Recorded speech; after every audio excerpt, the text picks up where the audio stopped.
नहमदुहु व नुसल्ली व नुसल्लिमु अला रसूलिहिल करीम अम्मा बाद। अल्हम्दुलिल्लाह मुसलसल बयान हलियो पे ईमान जे शोबन जे बारे में। अल्लाह रब्बुल आलमीन मूंखे बि तौफ़ीक़ नसीब फरमाए, अवां खे बि सभिनी मुसलमाननि खे। हाणे इन में हिकिड़ो शोबो आहे त अल्लाह पाक जी महबत ऐं अल्लाह जे रसूल सल्लल्लाहु अलैहि वसल्लम जी महबत। इहो बि वॾी नेकी आहे ऐं ईमान जो वॾो शोबो आहे ऐं दिलि सां ताल्लुक़ रखण जी शइ आहे। इन जे अंदरि क़ुरान पाक में अल्लाह रब्बुल आलमीन फरमायो वल्लज़ीन आमनू अशद्दु हुब्बन लिल्लाह। जेके ईमान आणीनि था, यानी ईमान वारा जेके आहिनि, उहे उन्हनि खे अल्लाह ताला सां सभिनी खां वधीक महबत हूंदी आहे। उन्हनि खे शदीद तरीन महबत हूंदी आहे अल्लाह जी ज़ात सां। त अल्लाह पाक सां सभिनी खां वधीक महबत करणु। हाणे हिते महबत जेका आहे उहा महबत जा ॿ क़िस्म आहिनि। हिकिड़ी आहे महबत तबई, ॿी आहे महबत इख्तियारी।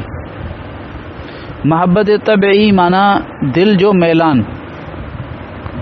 जीअं मसलन माण्हू खे पंहिंजी ज़ाल सां महबत हूंदी आहे ऐं वालिदैन खे पंहिंजे औलाद सां महबत हूंदी आहे, औलाद खे पंहिंजे माउ पीउ सां महबत हूंदी आहे, या दोस्तनि जी पाण में महबत हूंदी आहे। इहा आहे महबत तबई। ऐं ॿी हूंदी आहे महबत इख्तियारी या महबत अक़ली।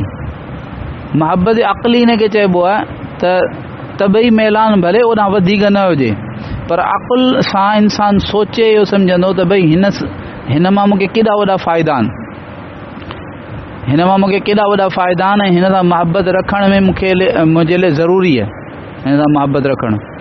अक़लन जेको आहे सो सम्झे त भई हिन सां मूंखे ताल्लुक़ रखणु घुरिजे। इहा आहे महबत अक़ली। त उलमा फरमाईंदा त इहा जेका असांखे चयो वियो आहे त सभिनी खां वधीक महबत अल्लाह सां हुजे, त इहा कहिड़ी महबत आहे? बाज़ चवंदा त भई महबत अक़ली आहे। छो त दिलि जो मैलान जेको आहे, दिलि जी कैफ़ियत जेका आहे, इन से इंसान पाण क़ादिर कोन्हे। इहा ग़ैर इख्तियारी शइ आहे। ऐं अल्लाह पाक क़ुरान पाक में फरमायो ला युकल्लिफुल्लाहु नफ़्सन इल्ला वुसअहा। अल्लाह ताला कंहिं बि नफ़्स खे उन शइ जी ज़िम्मेदारी कोन थो विझे जेका हुन जे ताक़त में न हुजे। हाणे इंसान दिलि जो मैलान जेको आहे न, उहो इंसान जे ताक़त हथ में कोन्हे, इंसान जे वस में ॻाल्हि कान्हे। त जेको वस जे अंदरि न हुजे, अल्लाह ताला इंसान खे उन जो जेको पाबंद कोन थो करे। पर ॿिया उलमा फरमाईंदा त न, इन मां महबत तबई मुराद आहे।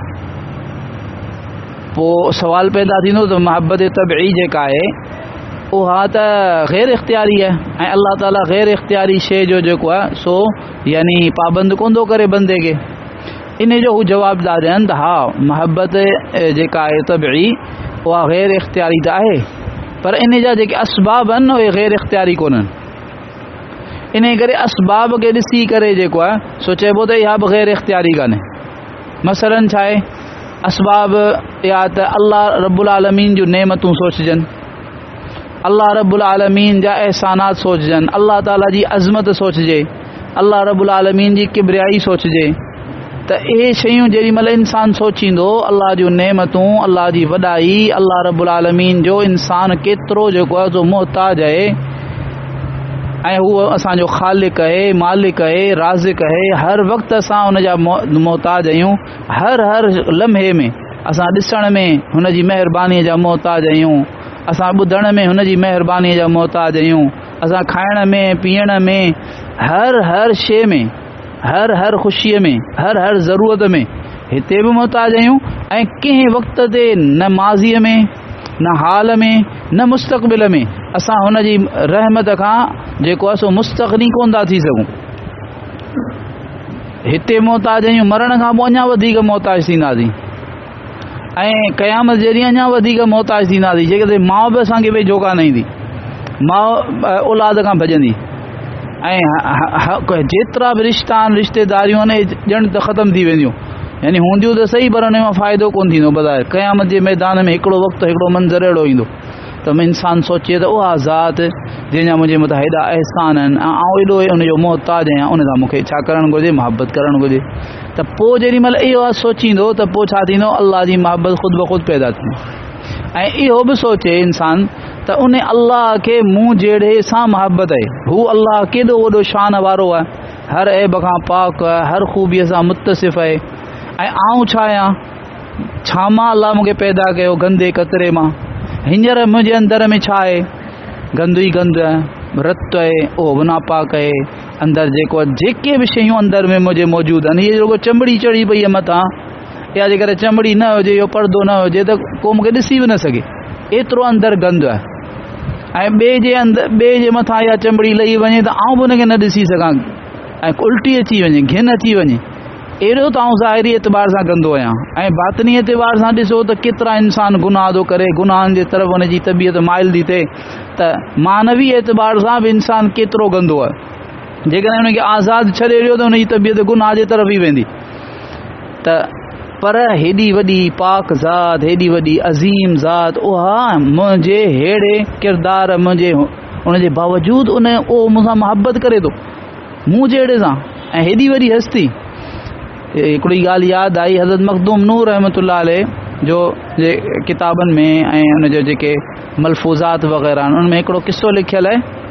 त कंहिं पुछियो हज़रत साहिब सां, त साईं तव्हांजो अल्लाह पाक सां कीअं ताल्लुक़ आहे? त हज़रत जेको मलफूज़ मूं पढ़ियो वल्लाहु आलम, फरमायो त ॾिसो हिकिड़ी भंगियाणी हुजे न, उन भंगियाणीअ ते बादशाह जेको आहे सो आशिक़ थी पए। मक़सदु छा?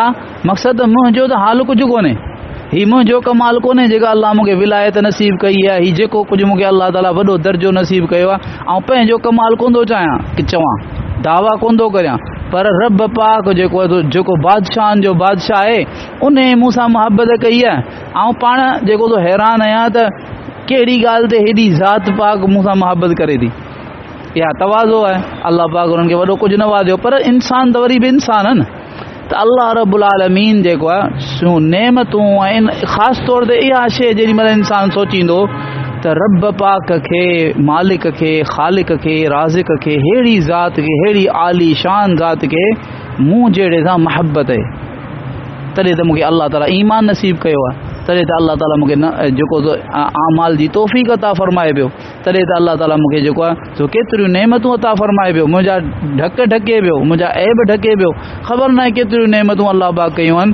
ऐं अल्लाह खे त पंहिंजे हर बंदे सां मुहबत आहे, पर ख़ासि तौर ते जेके ईमान वारा आहिनि उन्हनि सां अञा वधीक मुहबत आहे। ईमान वारो भले गुनहगार हुजे, उन सां मुहबत आहे, पर घटि। पर जेको ईमान वारो जेको मुत्तक़ी परहेज़गार आहे, उन सां सभिनी खां वधीक मुहबत। जेतिरो गुनाहनि खां बचण वारो, जेतिरो नेकोकार आहे, जेतिरो तक़वा वारो आहे, उन सां अल्लाह पाक खे अञा वधीक मुहबत आहे। त इहा जेका मुहबत आहे न, उहा बि ईमान जो हिकिड़ो वॾो छा आहे, वॾो शोबो आहे। ऐं इहा मुहबत वरी अजीब शइ आहे जेका पूरे दीन ते इंसान खे उभारे थी। इंसान जेको अमल करे थो, या त करे थो ख़ौफ़ जे करे, या करे थो मुहबत जे करे। त ख़ौफ़ जे करे जेको अमल करे थो न, उन खां बि मुहबत जे करे जेको अमल करे थो उहो वधीक पाइदार आहे। छो त ख़ौफ़ जे करे जेको अमल करे थो, जेकॾहिं उहो मौजूदु आहे, भाईंदो त हीअ आहे त पोइ कंदो। पर जेकॾहिं मुहबत जे करे जेको अमल कंदो न, भले उनखे इस्तेज़ार न हुजे त भई उहो मूंखे ॾिसे पियो, या तॾहिं बि मुहबत थी वई। हाणे महबूब हिकिड़ो कमु चई छॾियो या हिकिड़ी शइ खां मना करे छॾियो, सवाल ई पैदा कोन थो थिए त हुनजी मुखालफ़त थिए। त मुहबत जे ज़रिए, मुहबत जेका आहे इंसान खे आमाल ते ऐं अल्लाह यानी महबूब जी इताअत ते तमामु मज़बूतीअ सां जेको खड़ो करे थी। अल्लाह रब्बुल आलमीन पाण सभिनी खे नसीब फ़रमाए। दुआ करो, या अरहमर राहिमीन, या अरहमर राहिमीन, या अरहमर राहिमीन, या ज़ल जलाली वल इकराम, या ज़ल जलाली वल इकराम, या ज़ल जलाली वल इकराम। अल्लाहुम्मा सल्लि अला सय्यिदिना मुहम्मद व अला आलि मुहम्मद कमा सल्लैत अला इब्राहीम व अला आलि इब्राहीम इन्नका हमीदुम मजीद। अल्लाहुम्मा बारिक अला मुहम्मद व अला आलि मुहम्मद कमा बारकता अला इब्राहीम व अला आलि इब्राहीम इन्नका हमीदुम मजीद। रब्बना ज़लमना अनफुसना व इल्लम तग़फिर लना व तरहमना लनकूनन्न मिनल ख़ासिरीन। व सल्लल्लाहु तआला अला हबीबी मुहम्मद व अला आलिहि व अस्हाबिहि व बारिक वसल्लम। आमीन आमीन।